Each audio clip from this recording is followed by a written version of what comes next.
Well, a very warm welcome everyone to our third Grand Challenges lecture of this year's programme from the Institute of Liberal Arts and Sciences, ILAS. As I'm sure you know, ILAS reflects Keele's long-standing commitment to interdisciplinarity in teaching and research, and through the Grand Challenges lecture series, offers us a chance to hear and learn from a wide range of inspiring speakers. My name's Chris Spellman-Miller, and I'm Pro-Vice-Chancellor Education at the University, and I'll be chairing this evening's event. It's a pleasure to welcome you, albeit remotely. We had hoped to be in person in the Keele Chapel this evening in the company of Luke Jerram's magnificent Gaia installation, which would have been a very fitting backdrop to our talk this evening, The Value of Exploration. For anyone who has not yet been able to see Gaia, I'd strongly recommend and encourage you to visit. Gaia's with us in Keele Chapel until the 27th of November. Nonetheless, through the wonders of technology, we're thrilled to be able to have this evening's inspiring speaker with us from Switzerland. It's my great pleasure to invite Paul Rose to deliver this evening's lecture. Paul is a man at the front line of exploration and one of the world's most experienced science expedition leaders, helping scientists unlock and communicate global mysteries in the most remote and challenging regions of the planet. A former Vice President of the Royal Geographical Society, Paul is currently expedition leader for the National Geographic Pristine Seas expeditions. He's also a broadcaster, published author and journalist, presenting BBC television programmes on current affairs, science and the environment. Paul's work's been recognised in a number of prestigious ways. For 10 years, he was the base commander of Rothero Research Station, Antarctica, for the British Antarctic Survey, and was awarded the Queen's Polar Medal. For his work with NASA and the Mars Lander project on Mount Erebus, Antarctica, he was awarded the US Polar Medal. The Royal Geographical Society has also awarded Paul the Founders Gold Medal and the Ness Award. And to top it all, a mountain in Antarctica has been named after him. So without further ado, I'm now going to hand over to Paul for this evening's lecture. Paul. Great. Thank you very much, Kristin. Thank you very much indeed. It's great to be here, everybody. And I'm so sorry we're not all together in the hall at the university there. There's nothing can replace it, can it? Absolutely nothing can replace us all being together. You know, it feels like this is going to be a great event. I'm certainly up for it. I'm going to speak for about 35 minutes. Then there's time then for your insights and questions and comments, and indeed any advice, which are very much welcome. So welcome to this. I'm really excited to be here virtually with you all. My name's Paul Rose, and my job as an explorer, it turns out to be the only thing I could do. At school, I couldn't learn. I was a real poor learner. Books were too dense for me.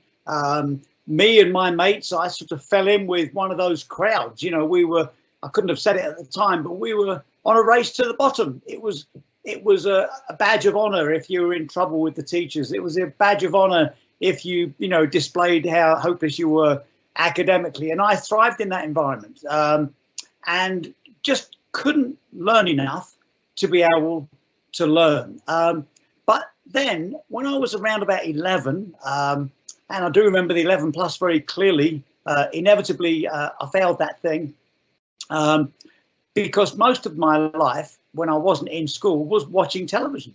I loved watching television. I can still remember kneeling on the floor in front of our black and white screen there in the council flat in Romford, watching mostly diving programs whenever they were on. Jacques Cousteau was, living the ultimate dream, traveling the world on Calypso with his team of men in the red hats and doing science, but I wasn't much interested in the science. He was having proper adventures. Hans and Lottie Haas were taking those fantastic black and white images, and they look very grainy to us now. If you haven't seen them recently, please go back to Hans and Lottie Haas images and just have a look. And as beautiful as they are, they look very grainy today. and yet they knocked the socks off us in those days when we first saw them. And they were real, you know, ocean heroes. And this character, Mike Nelson, is a fictional character. He was in Sea Hunt every week, pretty much, as played by Lloyd Bridges. And he was having really great underwater adventures. I mean, look at the title of just this one, you know, Mike Nelson battles armored car robbers underwater at a desert lake. Well, if you're 11 years old and you're dreaming of adventure, that's all you need. He was always rescuing miners from flooded mines and pilots from crashed airplanes in the sea, and the good guy always won. He was always, you know, he was the guy. And at me, you know, as a young lad, I was particularly excited the fact that all the beautiful women in the world seemed to want Mike to teach them to dive. And I thought, well, that's for me. You know, why do I want to go to? I want to do this. I want to be Mike Nelson. So I can't really blame him for failing the 11 plus and indeed the 13 plus. But it was a dream that kept me going. It was that dream that kept me going. But I was lost. Looking back, I was lost. I wonder where I would have been if it hadn't been for a geography teacher. And Mr. Gray at Sutton Secondary Modern, he recognised that me and my mates were in trouble. So he took us to the Brecon Beacons. And we went on one of those great school trips to Merthyr Tydfil, where we stayed in a youth hostel, and every day we were up on the hills for about 10 days. And we camped and climbed and walked and learned navigation and been in the rivers and looking after ourselves outside. And I'd never done it before, never done anything like it before. You know, Romford, it's a long way from the natural wild places. It's very close to certain kinds of wild places, but a long way from the natural wild places.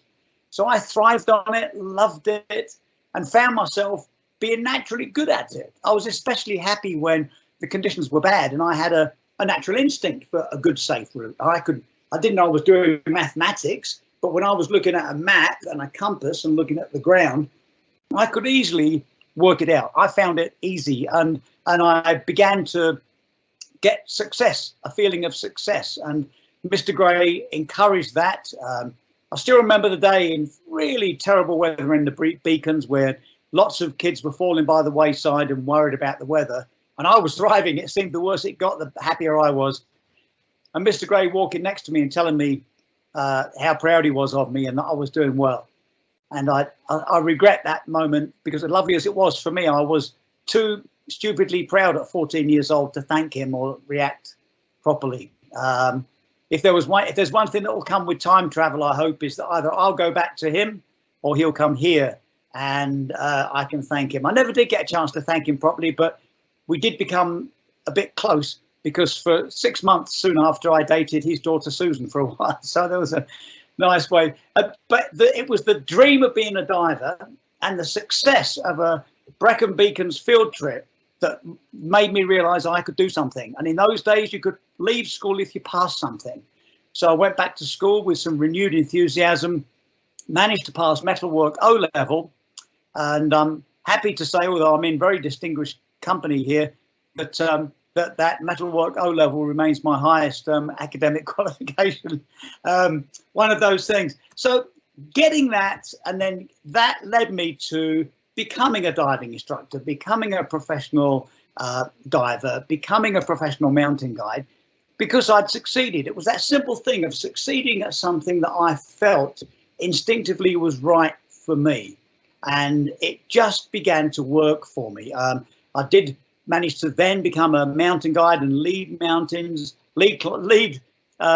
climbing all over the world, mostly in the Pacific Northwest, the North Cascades, Baker, Stewart and Rainier. Some seasons in Ecuador, new peaks, and a lot of old peaks like Ilha Sur, Cotopaxi and Chimborazo. And then onward up to Denali, Mount McKinley in Alaska. I led many expeditions up there. And here we are in Canada, in Greenland, apologies, on Gumbion Field, the highest in the Arctic, leading a new route repeating an old new route on the north side of Gumbion Field. So that sense of being out there, I often reflect back as to, you know, how did this work for me? And it worked for me by having a success as a very young man.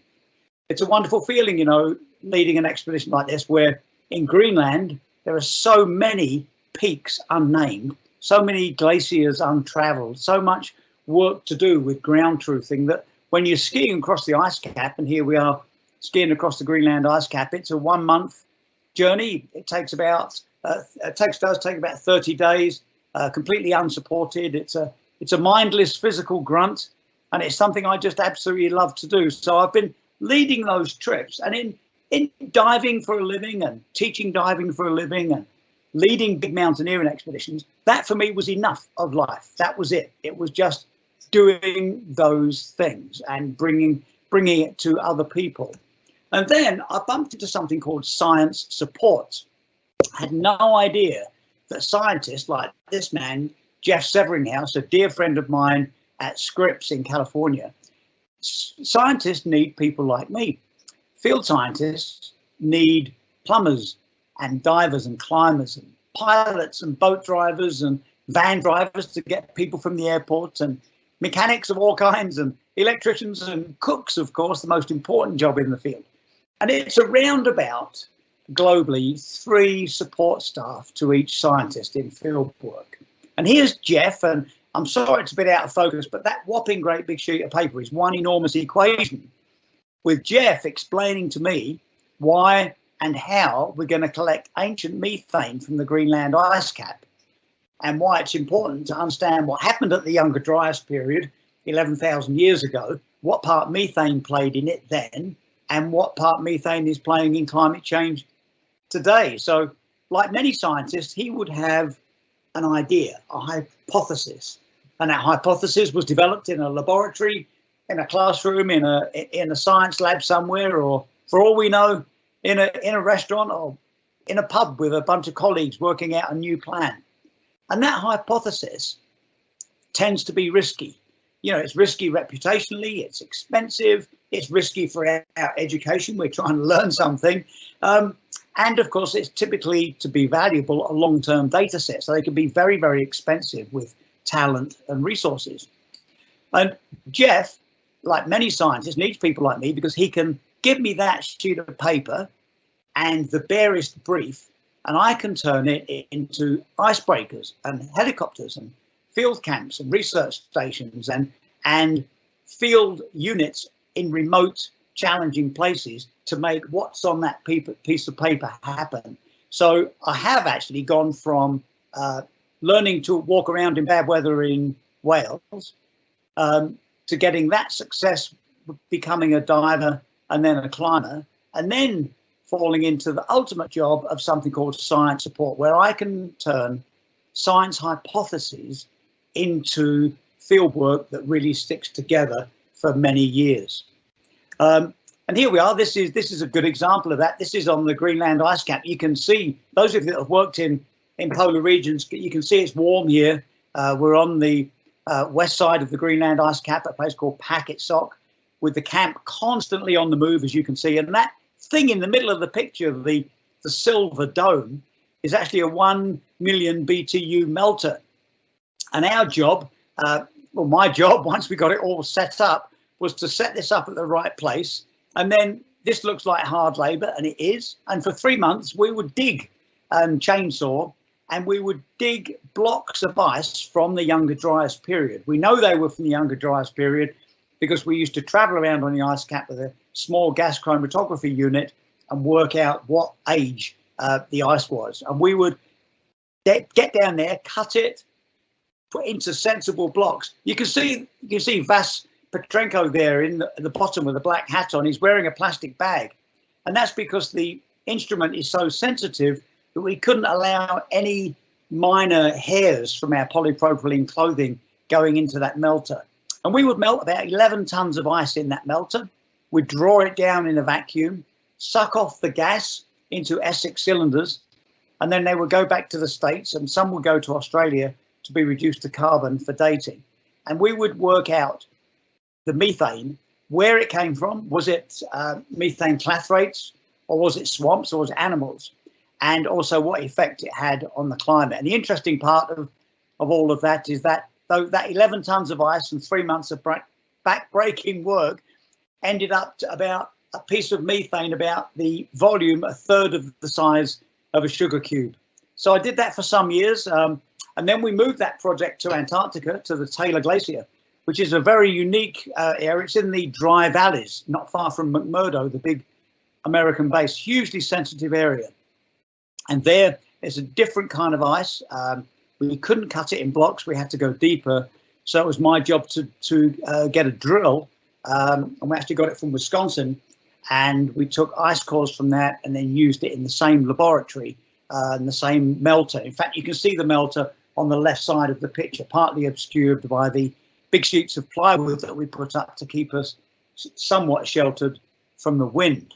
And you can imagine that from a non-scientist perspective, it's very, very exciting and rewarding to put these kinds of remote camps up. I mean, there was only 7 of us on this project, and putting that together in a region as challenging, remote, and as beautiful as Antarctica's dry valleys is really something. There's a lot of pressure because everything has to work. So it's one thing saying it's a great job. It's quite another when speaking to you now, just to remind everybody, actually, there's a lot of pressure in getting this because it just can't go wrong. You just have to deliver it. And then all of that work of working with scientists and taking the hypothesis and turning it into practical action, it turns out it's the same part of thinking as television presenting is, you know, because I would meet scientists with a big plan. How do we turn that into icebreakers and ships and teams in remote spots? It's very similar to television in many ways, because there's some big stories to be told that have to be told, and they're often best told, says me, by people without a science qualification, because I don't have to add all the caveats in there. I can say, I just met Kristen and she said this, and I don't have to say, but we should also remember that there's 97 of her colleagues that may also have slightly different opinions or something. I don't have to have all the caveats. I can just say, well, I met Kristen and she says, look at this. So here I am working for BBC. You can see me sitting on the white tub there, leaving northern Norway, heading towards the North Pole to tell this story, a very, very simple story. And it's the story of the loss of Arctic sea ice.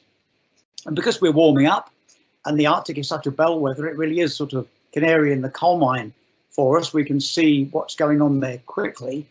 And it looks that around about 2040 or so, we'll have very little summer sea ice at all. It will be more sort of slushy sea ice. And the only multi-year ice will exist will be in a place at the Nairn Strait, which is it's the last ice area, as we call it, which is northwestern Greenland, eastern Canada. There's an entrapment area, and that will become a bit like the Serengeti Plains in Africa. That's where all of the ice-dependent animals, such as polar bears, will actually end up being. So to tell that important story and to tell the difference between summer ice and winter multi-year ice, it was decided that I would dive in the icebergs, that massive multi-year icebergs that are formed over many, many years. And in those icebergs are caves as they all form up relatively imperfectly. So it's diving in those icebergs at the North Pole. There I am on the right-hand side of the picture. You end up with some of the audience at home saying, wow, that's great, I'd love to do that. The other part of the audience probably got their hands over the eyes going, oh my God, I'd never dive there. But at least they're listening to somebody talking about multi-year ice. And there is the power of sort of being there and being able to tell a story. No one would listen if I was standing in front of a green screen or sitting in a studio, but they certainly listen if you have the ability to be in a powerful place, and you almost get the license of being in a powerful place to tell essential, albeit vital stories. I often think back to my Antarctic work when I'm doing these jobs, because in camps like this is me at the South Pole. You can see by this picture, it's obviously cold and windy, as it should be in Antarctica. And when you're in a place like that, that perspective that we get of life is so unique and so fresh. And I very much wish that during my Antarctic years, although I'm still working in Antarctica in different circumstances now, during my field years like this, I wish we'd had the same communication that we have today. Because in those days, we were coming back with field results and media information that would take a long time to get back. It was only by satellite phone or HF radio, and it was complicated and it took for ages. But now, of course, we can get actual real results and impact and impressions and stories from these incredibly powerful places. Unfortunately, a lot of this powerful reporting from these vital front lines gets lost a bit. It gets lost in all the other social media stuff.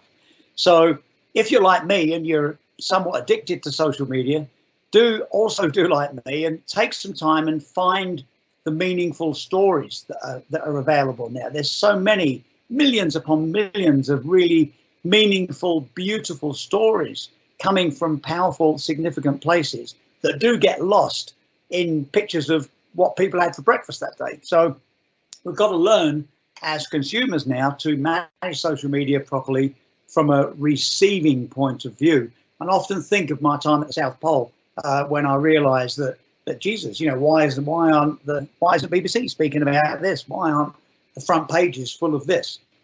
So yeah, it's a good lesson there. But of course, even when we're in these powerful places, normal life has to go on. There we are. I'm back on the Taylor Glacier to demonstrate that when you're in these places, they're often so delicate that you can't spill anything. It would be a nightmare for us to spill a little bit of fuel or some waste food, let alone, you know, anything toxic or anything like that. So we have to be incredibly careful. So here, that's me there on the Taylor Glacier with what looks like, I think that's 2 weeks worth of rubbish. The stuff on the left side of the sled, you can imagine what that is, paper, cardboard and all that. And the stuff in the grey tubs is human waste, one for pee and one for solid waste. And the helicopter would come and get that pretty much every couple of weeks and take that waste out. And that's another nice reminder. Something that always appeals to me is normal life in remote, challenging places. It gives us a perspective. As Kristen kindly said, thank you very much for it. I did work for NASA. This was a great call. I was at home in the Lake District and had a phone call about my Mount Erebus work. I'd been to the summit of Erebus 19 times working on a big gas sampling project for Phil Kyle, Mr. Erebus, as he's known. Big, beautiful project, and I knew the way to the top, knew how to work up there. And NASA were looking at a way to test their new Mars lander robot, and there it is in the top right picture. And it was decided that the best place to test it is Mount Erebus because it's hostile conditions. There's a lot of gases that could be measured to test all the analytical gear on board. And it being in Antarctica, it's very close to a big logistical and science base. You know, if we did it in somewhere else in sort of more temperate climates, we'd probably be a long way from a science and logistical support base. So it was terrific to be there on Mount Erebus for NASA. Another one of those moments where you think, well, here I am with my proud O-level in metalwork, standing here working for NASA on Antarctica's active volcano. And all of that led to this, which inarguably is one of the world's most beautiful research stations. I can't hear you cheering or agreeing at the moment, but you've got to say, come on, that's a great place to work. And that is Rothera Research Station, where I was the base commander for 10 years. It's one of those panoramic views. The runway is actually straight. It's not bent, by the way. And we're looking now, we're looking at east, northeast to the left. And this research station was and is the British Antarctic Survey's main hub. And it's the hub for all of the field activities. So whether it's twin ship activities or twin ship and helicopter activities to put in remote depots, or if it's aircraft supported work, the ones on the left are very close to at the top left, it's the Dash 7 landing at Rothera on the runway. Dash 7 would operate for us from Falklands, Stanley Falklands to Rothera as an air bridge. And the Twin Otters at the bottom left, they really are the pickup trucks of remote work, as you probably know. And we use them on skis and on wheels all through the polar regions. And on the right is a Hercules. It's always an exciting moment when you're deep field on a project and your supplies come in or you get uplifted with one of these enormous C-130 Hercules on skis. A great, exciting moment. But for me, no matter what the logistics were or how beautiful the science. For me, it was always the diving. It's the diving that has been driving my life. And this is a good example here. This is Lloyd Peck standing up, holding the bucket. And this is a project at Rotherham. I used to spend as much time as possible escaping the administrative role of being a base commander to jump in the water. Anytime there was someone says, hey, we could use a hand this afternoon on a dive, then before that even finished speaking, I was grabbing my gear and I was in the water. This is a lovely project, this one. This is Lloyd Peck. His hypothesis was a climate change project using limpets. And the idea was to measure the thickness of limpet shell growth. They grow a bit like tree rings, you know. And the idea is we would swim in those conditions, would collect lots of limpets, bring them to Lloyd. In the first instance, they'd all be numbered. And interestingly, we numbered them with yellow nail varnish. And I still remember the day how hard it was to get yellow nail varnish through the British Antarctic Survey, NERC, UK government indent system. You know, why is this man in Antarctica ordering 120 yellow nail varnishes? You know, maybe we need to send some rescue aircraft down or something. So we labelled them all up, would collect them. Lloyd would then measure them in the lab, keeping their feet nice and cold on a slide at -2 water, and then we'd put them back in the sea again. And this was a long-term project. It sounds blindingly simple, but as you can well imagine, very, very complex operation. And it was a really great project to fit climate change with growth, so we could demonstrate the climate change that had occurred. So I love those kinds of projects, and all of that diving and field work and you know, love of diving leads me to my current job. As Christine says, I'm the expedition leader for Pristine Seas. We're led by a man called Dr. Enric Sala, who was at Scripps, and he was prolific professor. And one day he said, you know, every science paper I write feels like writing an obituary for the ocean. You know, I'm writing about what's happening. What about some action? So he went to National Geographic and came up with this idea that what about finding, exploring and helping to protect the last wild, truly pristine places in the ocean. There's lots of stresses on the ocean, as you all know. You know, it's climate change, which brings ocean acidification and other problems. There's extractive industries like mining and overfishing, and of course pollution. So with those three big drivers not changing very much at the time, what can we do about the ocean? So let's do something called Pristine Seas. National Geographic fell in love with him, and he now heads up Pristine Seas, and I agreed to be the expedition leader. So we've been busy, as you can see. There's about 31 expeditions, over 6 million square kilometres protected, and there's not much more than that protected globally, so you can see how effective we've been. And 23 now, actually 24 marine reserves created. This is our work. We work near the surface with scuba diving, BRUVs, baited remote underwater cameras, and open water cameras, which we call pelagic cameras. They drift near the surface.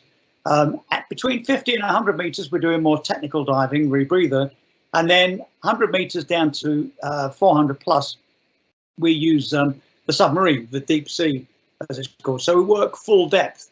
And we've also got, in the bottom right there, these drop cameras, which I love. These things have been all the way to the full depth, the bottom of the Mariana Trench, and back up, which is the magic thing. And so we have the whole full ocean depth study. You can imagine how it starts. Each time we get together, it's a bit like this. A bunch of National Geographic maps, stickies of all colours, and we work out typically the scientific case for each region, of course, and then parallel to that, we work out the political opportunity. Sometimes it takes quite a match, because here's a country that really want to expand its current marine protected areas or start new marine protected areas. Or in the case of the Seychelles, where Adam and I have worked so long together, there's all of the different islands. It's a complex political and social situation. And there wasn't much money floating around in the Seychelles for big protection because of their carrying their huge international debt. So with our colleagues at the Nature Conservancy, a plan was worked out that Seychelles would offset, be able to offset a large amount of its debt through the Club of Paris in return for protecting 30% of its ocean. So this was the first real good scale bit of blue economy, and it worked really well. So there's the political opportunity, there's the science need, and then now, of course, we've got a third column.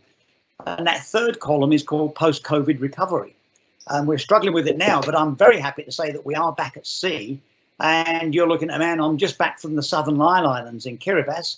I've been back 3 weeks, and it was a great feeling to be back at sea. And in that circumstances, seeing that a region that was protected 12 years ago, absolutely thriving in spite of all the other pressures. So we're back at sea. So that's what it looks like. First, we all get together. It's a big old job getting it together. And then one of my most satisfying jobs then is I need to find us a ship. So we go from all kinds. The James Clark Ross, which is a British Antarctic survey vessel. It felt very good for me to go back into BAS headquarters and be on the other side of the table and negotiate a charter for a ship that I know as part of my home. I remember when she was brand new and used her for many years in Antarctica. And here we are, some of the team getting to board her in Recife for the Ascension Islands project. And at the other end of scale is one of the smallest vessels we use, which is called the Argo. She's beautiful. She's not very big, but she is the home to that beautiful yellow submarine you see just there. And she's designed as a diving vessel. So everywhere you go, it's obviously a diving vessel. It's a really great feeling. And I'm very happy to let you know that we've just signed 2 5-year contracts with the Argo. So that's 10 years, and our next 40 expeditions over the next 10 years, many of them, not all of them, will be based on the Argo. And so we are almost at that Calypso stage where we've got this vessel for 240 days of the year that will be the National Geographic Pristine Seas vessel. So we're almost at that sort of Cousteau team feeling where we really do have our own ship. And then if we can have the film shown, just would like to show you what happens when you're on a pristine seas expedition. Thank you.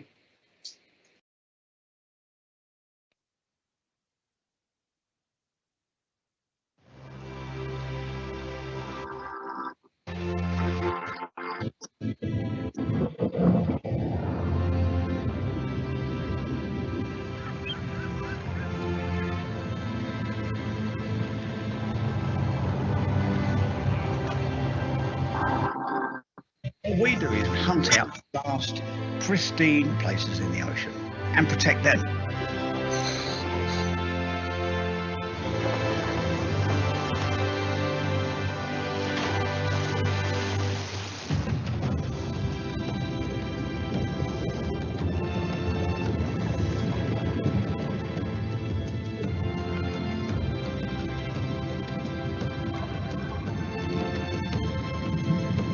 What we're adding to this that hasn't been done before here or elsewhere is trying to understand the entire ecosystem and how all that is connected.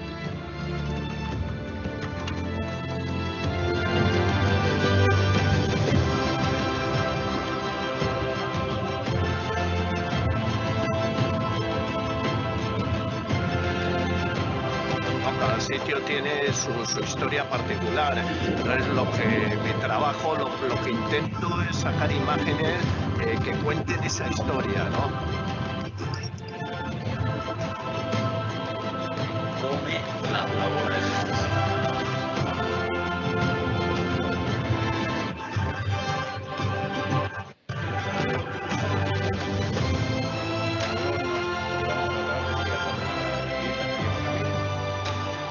We came here to explore an area that has been proposed for protection, and now I'm more sure than ever that this place has to be protected.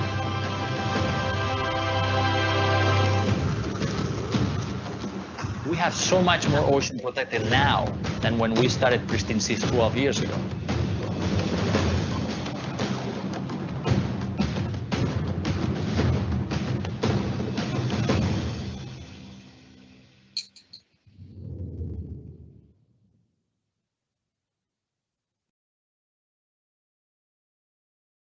Wow, that's fantastic.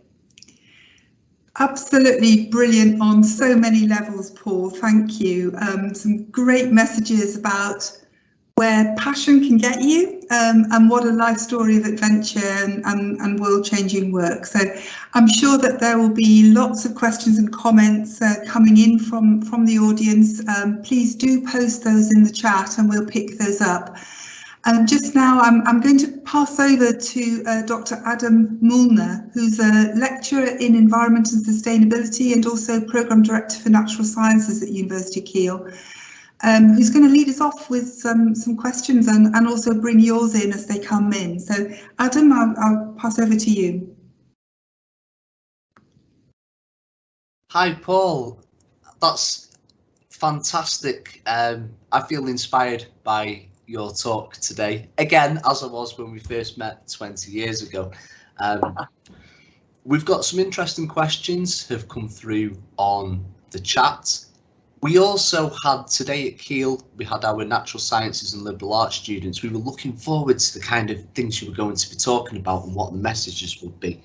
So I'll pick up one of the first questions that we had in the chat was, whether you think someone in today's generation could do what you did when you were young. So many things require academic qualifications. What do you think the people's opportunities are today to follow that route? Yes, it's a great one, Adam. And I'm a big fan for recognising that we need to be, aware that we can't forget the physical side of life. People do need to ground truth the planet for themselves. We have a life where we see everything virtually. It's almost as if we've been there. You can go on Google, you can look stuff up. You can very quickly go on social media and feel as if you're across all of these important issues and you've been to all the key places. And yet it's not the same as physically going there and measuring it and understanding it and learning it. So we do have to recognise that we need to get out there and ground truth the planet for ourselves. And as far as opportunity goes, I think we're sitting on a terrific opportunity. I mean, not long ago, when was the IPBES report? I think that was 3 years ago when that came out, the IPBES report, and then just last year, the Dasgupta review. We've had some amazing news and reports on what's happening to our planet and where we are with it. We've just had COP26, for heaven's sake. Everybody knows about this, and because we're in the thick of this pandemic, I don't think I've ever seen such awareness of the value of nature as I have seen today across all levels and groups of society. And I feel that now we've got this understanding that our health is reliant on everybody else's health, which in turn is reliant on the value of nature. We're seeing that now in all levels of press and reporting. And we know that we've got vaccines, thank heavens to scientists, but the true vaccine against future pandemics really is readdressing that balance with nature. And the way to do that, we've got to reset our values. And I don't think we could do any of that without an explorer's mindset, without genuine people coming back, that sense of dripping wet, half frozen, with eyes like this because you've just had a big adventure. And then when you sit in front or stand in front of an influential politician or business person or chief executive and say, look, I've just come back from this. I've seen that. I've witnessed it personally. That drive and that sort of license that you have to tell that story because you've just been there is really something that can't be substituted. So I do feel we've got a terrific opportunity at the moment. And that's partly why I'm such a big supporter of learning outside the classroom. And they jump and they squawk and I jump. I mean, I do anything for learning outside the classroom. Yeah, brilliant, Paul. That's one of the comments that came from one of our liberal arts students today, Mac, was that this exploration of the physical world allows you to then explore your mental awareness, and it opens up people's interests. And he was making the case, and we had a good discussion about this. He was making the case for what we need is as many kids as possible to be involved with forest schools and the like, which is bringing creativity into how you look and understand the world around you. And it's one of these, in terms of opportunities as well. I was interested because you said at the start that it was seeing programs on TV and watching the stuff about Jacques Cousteau that inspired you. And is one of the risks in this modern day that because people are following particular algorithms that direct what they see on social media, there are hundreds of TV programs. It's not like perhaps when we were younger, there were a few TV channels and a family would sit down maybe and be watching some of the David Attenborough, Jacques Cousteau programs. So kids were exposed to that. In these days, do you think kids do you think kids can get those same opportunities, or do you think we need to do more to get those stories out to children? Yeah, I think it's a great one, Adam, because all the good messages do get lost in this sort of swamp of social media. And the more we learn about the way the algorithms work and the way that people can actually manage and manipulate those algorithms and adjust what we see, then we get that sort of constant reinforcement of one quite narrow view, depending on what we've been searching on or recently looking at. And it's a disaster, really. So it requires really strong discipline from all of us, especially people of influence, you know, yourselves in education, people like me who have a public voice, parents, teachers, everybody. It really requires a lot of discipline to not just be distracted down these easy consumable routes. It really does take some discipline. And one way of thinking about it is that the field work is a beautiful thing, because anything that is found is completely true. You can't deny that when you go somewhere and count fish, if there's a lot less fish than there were in the same place 10 years ago, or if you go there and there's more fish, or if the region is hotter or colder or more protected, or there's more buffalo, you just can't deny a piece of science data. There's all this stuff, social media and all this stuff in the news. And how do you trust it? Where's the trust? Where do you put? Well, we should remember that a lot of our data comes from the field. And there is a beautiful unseen silver thread that connects data in the field with global economies and smart political decision making. So if the three of us were in a tent right now and it was your turn to get out, Adam, and measure the water again, you know, 3 hourly measurements, or my turn to get out and check that the drill was running properly, or Christine's turn to get out and send up the weather balloon, we would know that every single data point we make contributes to smart thinking and global economies. Now, we've never had that silver thread so clear before. So when we're looking at this mess of social media and this mess of news, we should be thinking that when we find facts that we can trust, they've always come from the field. If it's a humanitarian problem, if it's a technical wonder, you know, a new rocket that's gone up, if it's a new science discovery somewhere, it's usually been in the field.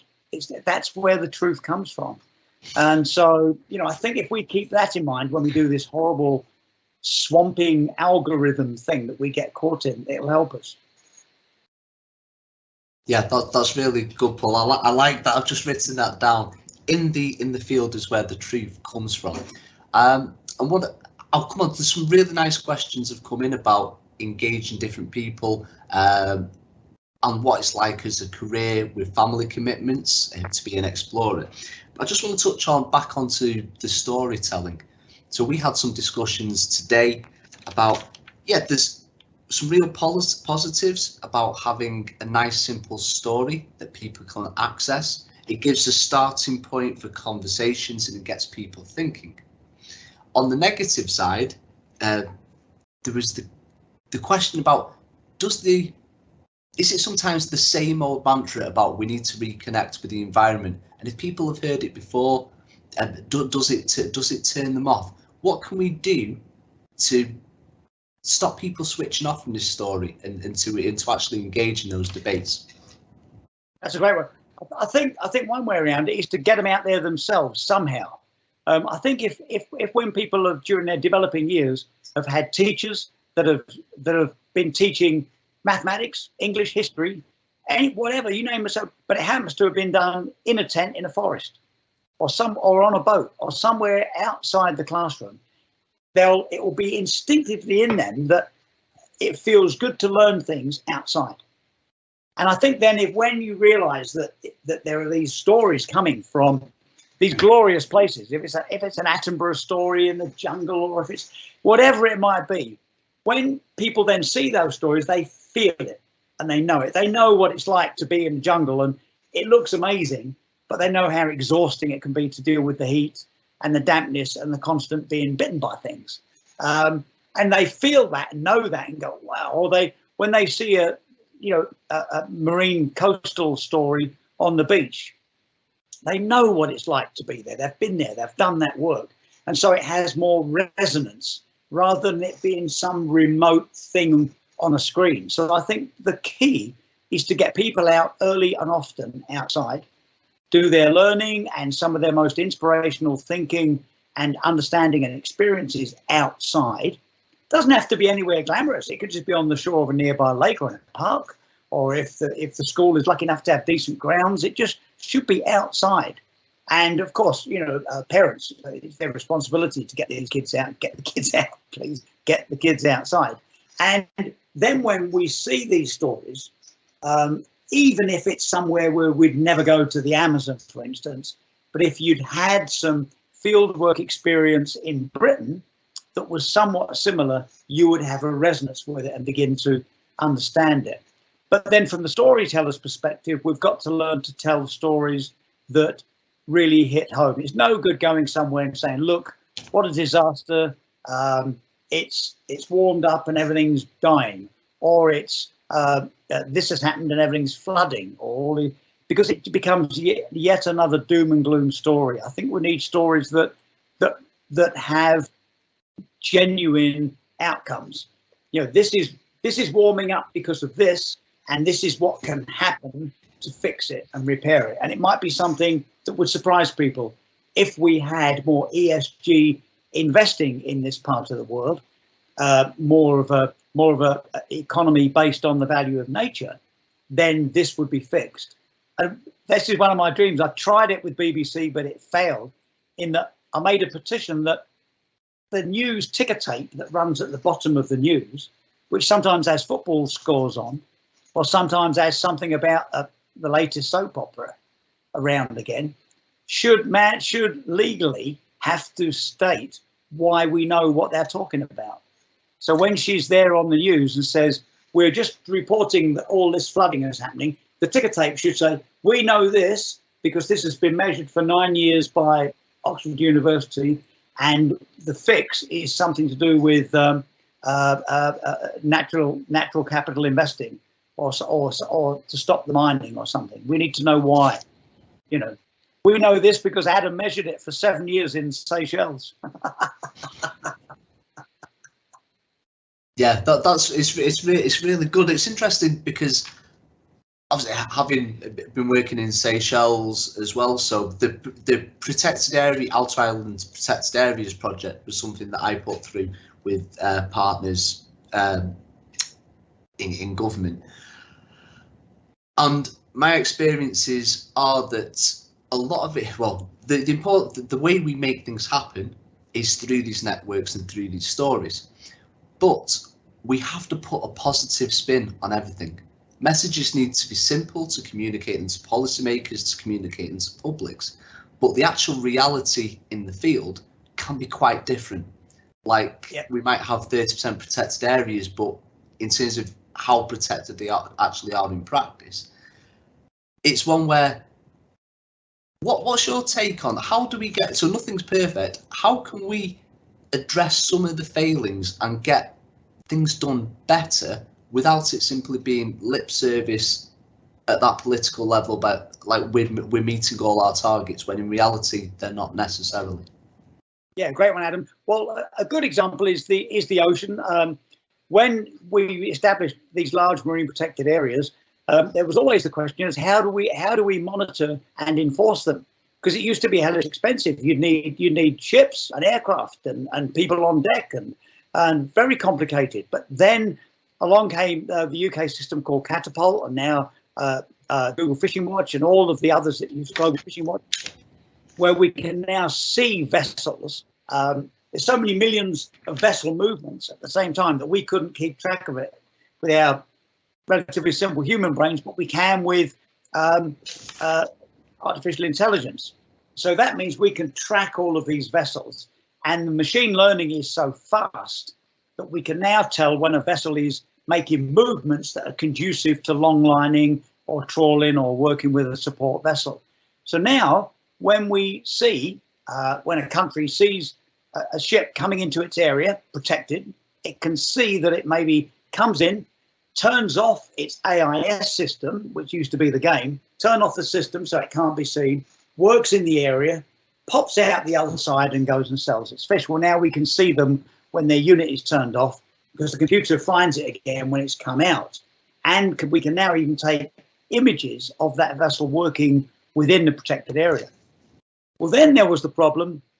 We were all asked, well, what about prosecution? How can these people be prosecuted? But fortunately, we've now got 67 countries, I think, signed up to the Port State Measures Agreement, which came in 7 years ago. And what that means is if you've got a Panamanian registered ship with a multinational crew from, say, Asia, fishing in protected British waters and then selling the fish in Chile, it used to be an impossible international swamp and it couldn't be prosecuted. But now, with the Port State Measures Agreement, we are prosecuting people. So that has made an enormous difference to ocean. So we've also got across in the ocean and on land, we've got the strong environmental laws coming through. People like Client Earth, who are doing really well to push meaningful, environmental law. That means that we can actually prosecute people for crimes against the environment, ecocide.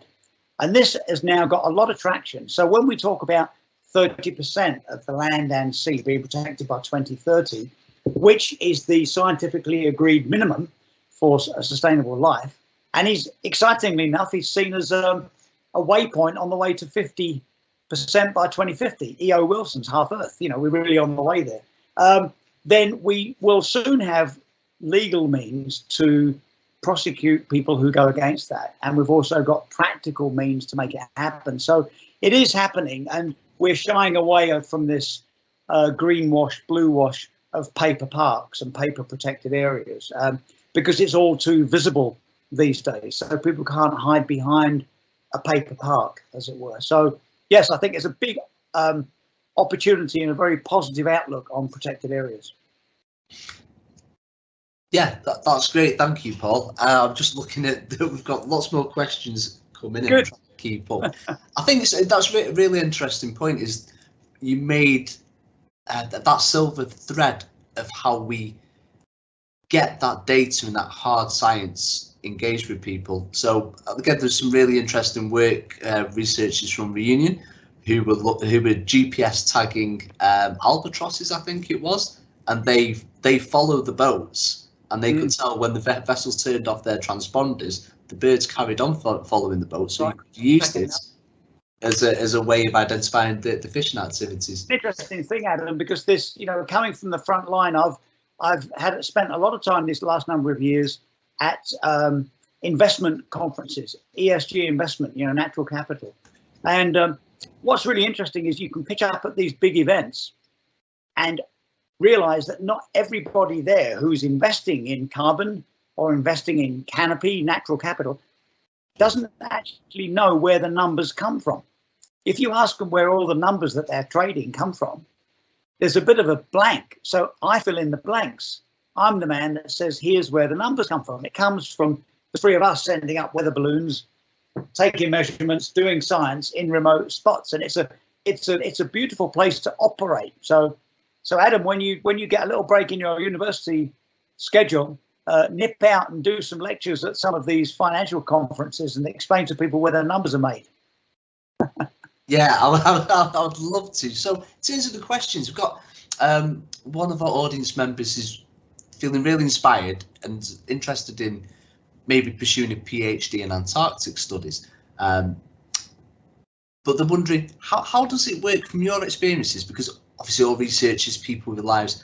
Is it possible to raise a family whilst working on Antarctica? Would you have to leave everything behind and focus on your research while you're there?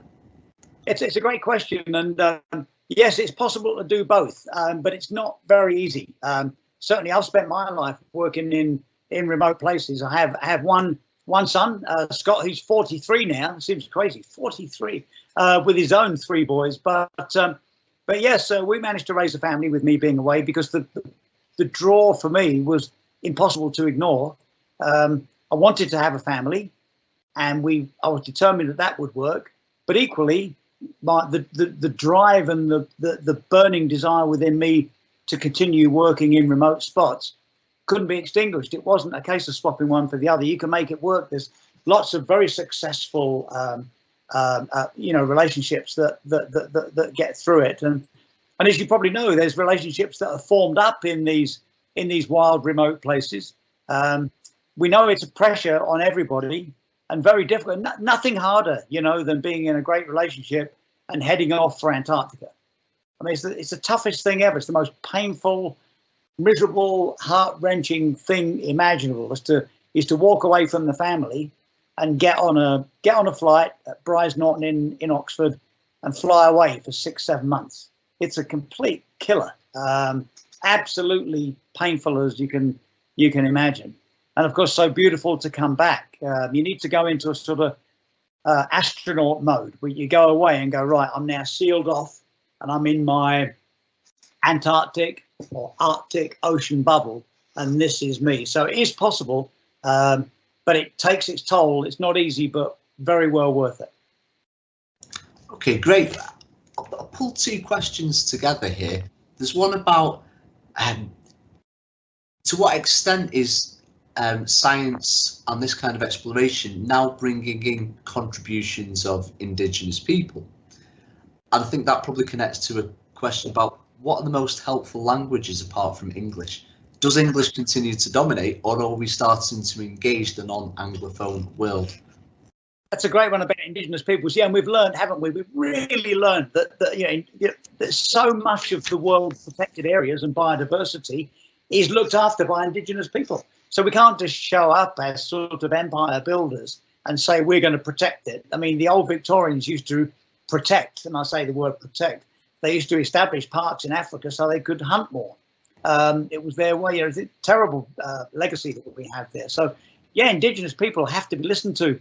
They know their land, they know what they're up to, they know how to protect it, they've got rights, and those rights supersede any that might come from oil companies or whatever it might be. So we have to listen to Indigenous people's knowledge. And I was disappointed that COP26, due to the COVID situation, there weren't more Indigenous people there. I think that was a bit of a heartbreak for everybody, that's for sure. But yeah, it's a wonderful story, and one that we should all listen to. We absolutely must listen to it. I've forgotten the second part of the question. Oh, language. Languages. Hilarious. Yes, I mean, no matter where you are, you've got to try and learn the language. And luckily for people like me who have no talent for languages whatsoever, there is a bit of a field work language. So if you're working on a marine science project, Zodiac is a Zodiac, and an outboard is an outboard in any language.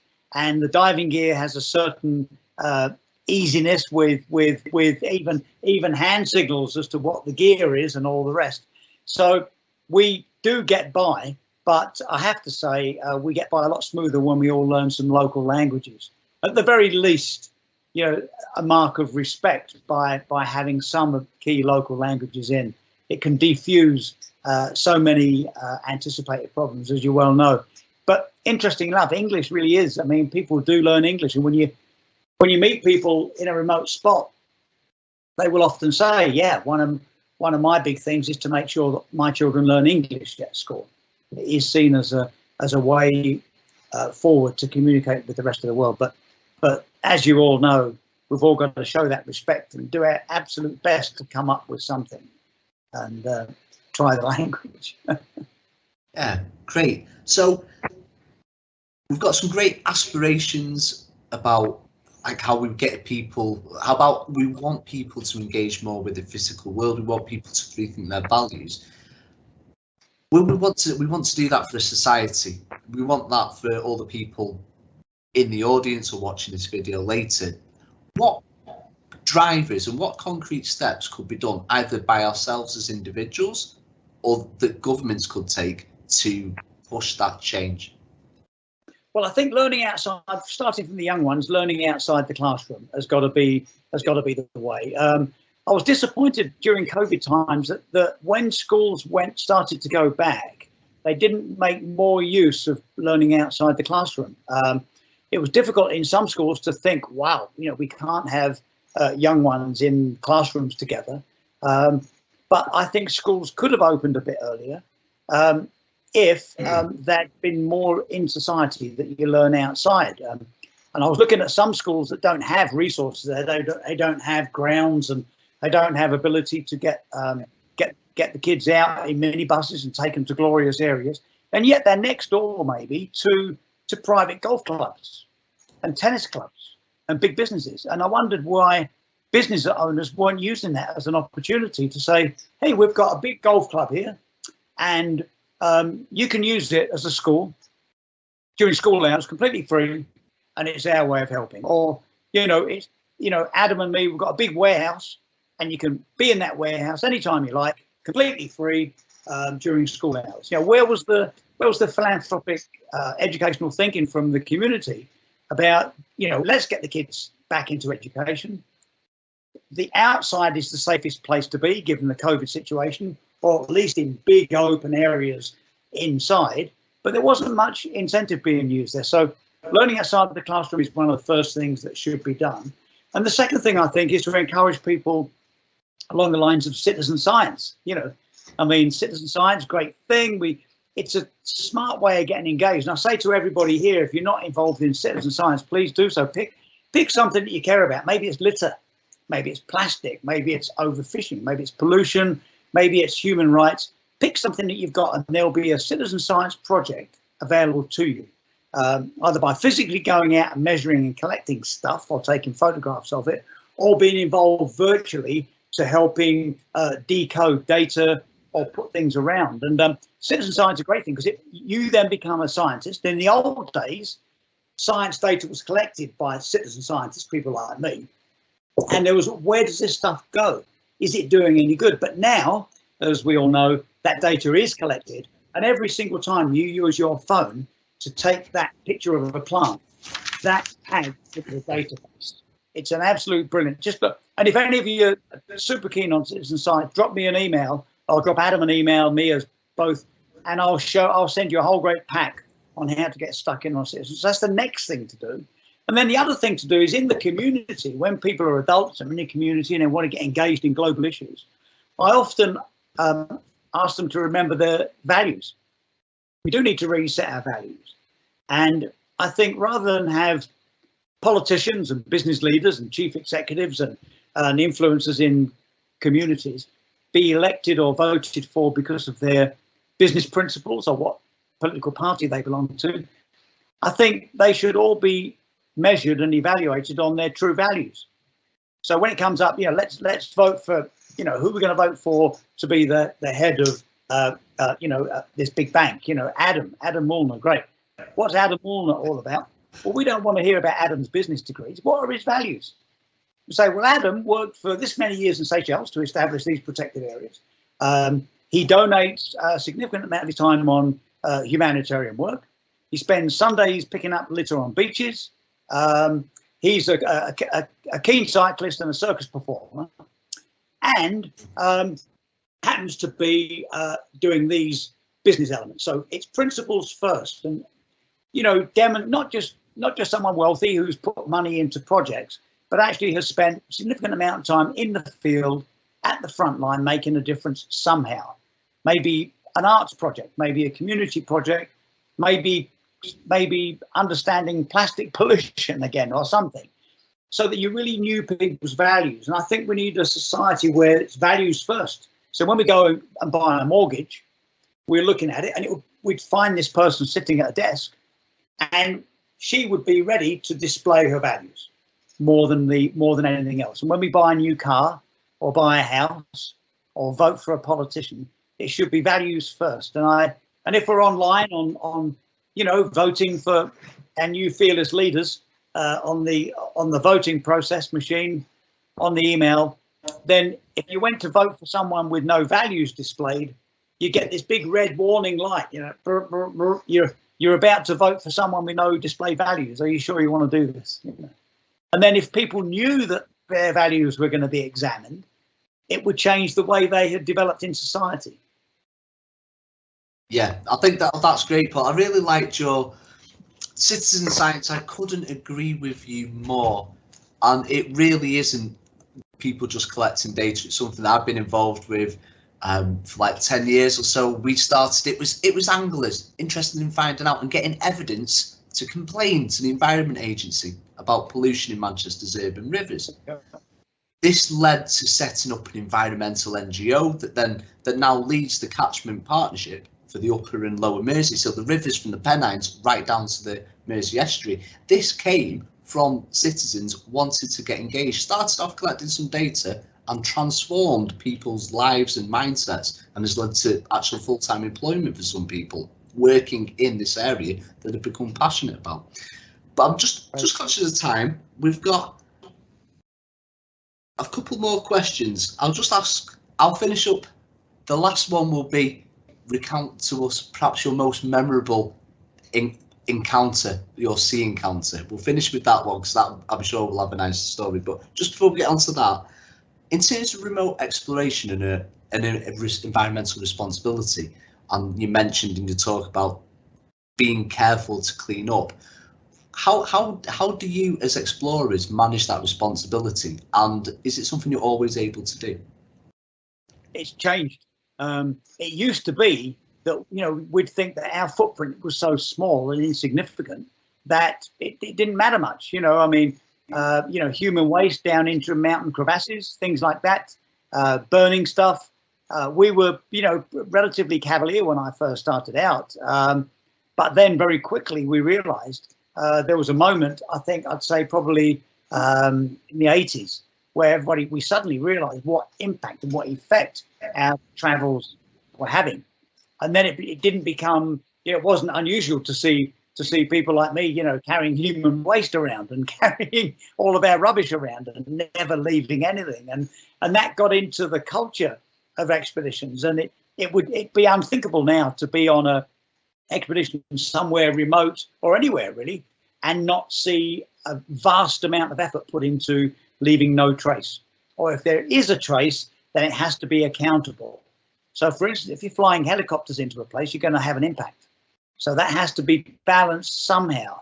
The environmental risk assessment has to be, okay, these are risks.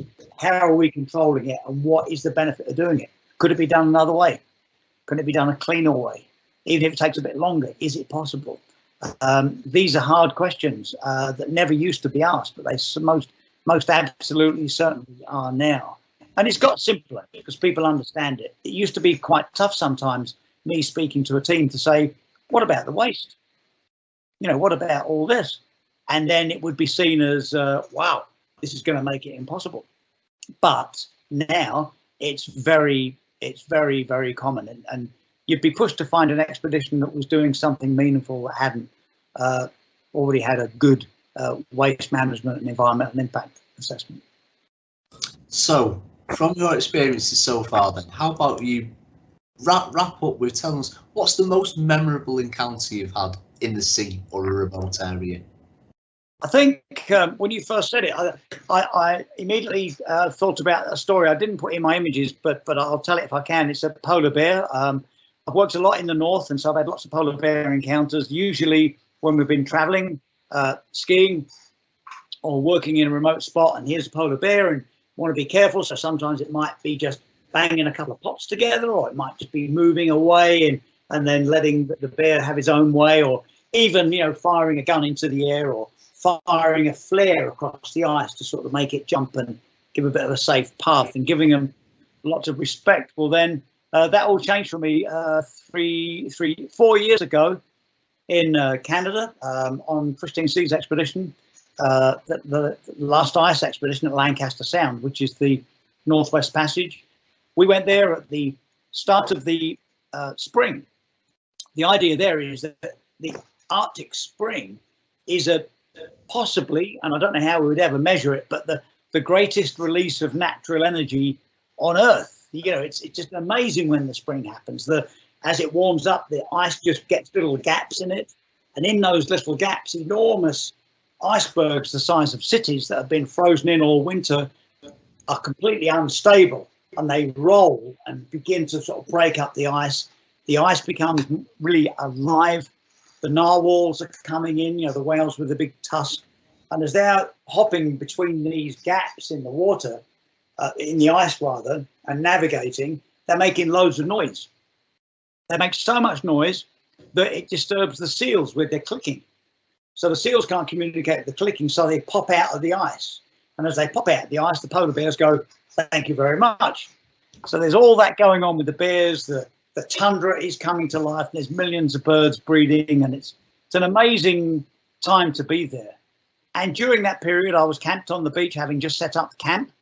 Big camp, you know, two helicopters, a fixed-wing aircraft, large camp of people, and we were ready to go. Absolutely exhausted, you know the feeling, Adam, at the end of a big trip like that, and we were then ready to start work. And 24-hour daylight, of course. It was 2 in the morning, light snow hitting my tent, creating a little bit of white noise, and it was hot, it was warm, it was like 0, so I was half in my bag, naked, laying there. And next thing you know, I was woken up by my own breath. I went woof, where a 900-pound bear had jumped on my tent and come through the tent onto me. Luckily, all its sharp bits missed me. The tent had a big hole in it, and I sprung and sat up, and I felt, in fact, I've still got this stiff neck thing here. I'd been pushed by this part of the bear. Tent was wrecked, snow coming in. I just sat there, completely naked, thinking, well, where is he now? What's happened? I hadn't heard him coming. So I went to the front of the tent and undid the inner, nothing, unzipped the outer, and was faced by these 2 enormous brown, beautiful eyes. And we stared at each other for a little while. Felt like a lifetime, maybe 10 seconds. And then he walked off. And as he walked off, I grabbed my down jacket and the rifle and the flares and started to get ready. I was shaken up. And he heard me and came running at the tent. And he ran at the tent and then walked around it for 45 minutes and then walked out on the sea ice. So that, for me, was one of those moments where I thought, well, you know what? You just got lucky. All I've got is a sort of occasional stiff neck and a ripped tent. So that's called being lucky, Adam. Wow, I think that's a brilliant place to have got us to. What a fantastic story to end with, Paul. Thank you very much. So our sincere thanks to this evening's brilliant speaker, Paul Rose. So Paul, thank you for taking us on a fascinating journey this evening. It really has been infectious, your enthusiasm and your insight, so thank you. Also thanks to those who've helped with the smooth running of the event, so in particular Dr. Adam Mullner for leading the discussion, to our AVS team, and also to Steve Kilner in ILAS. And of course, to everybody who's joined us this evening, thank you for your support and as always for some really great questions. As a reminder, you can access videos of this evening's talk and also previous Grand Challenges lectures through the website. That's keele.ac.uk/ILAS. And just a quick plug for our next Grand Challenges lecture. It'll be presented by founding member and director of Southall Black Sisters, that's SBS, Pragna Patel. So this is brought to you in conjunction with Keele University's Athena Swan Charter and to mark the International Day for the Elimination of Violence Against Women. Pragna's lecture is entitled The Elimination of Violence Against All Women, the Grand Challenge Facing Us Today. So it's another of our hybrid events taking place on Thursday, the 25th of November at 1 o'clock, so that's 1 p.m. in the Keele Hall Ballroom, and also available, of course, online via Microsoft Teams. And so full details and how to register, as always, on the ILAS website. But for now, and until we see each other again, thank you very much indeed for joining us tonight. Have a good evening and goodbye. Thanks, everybody. Thank you.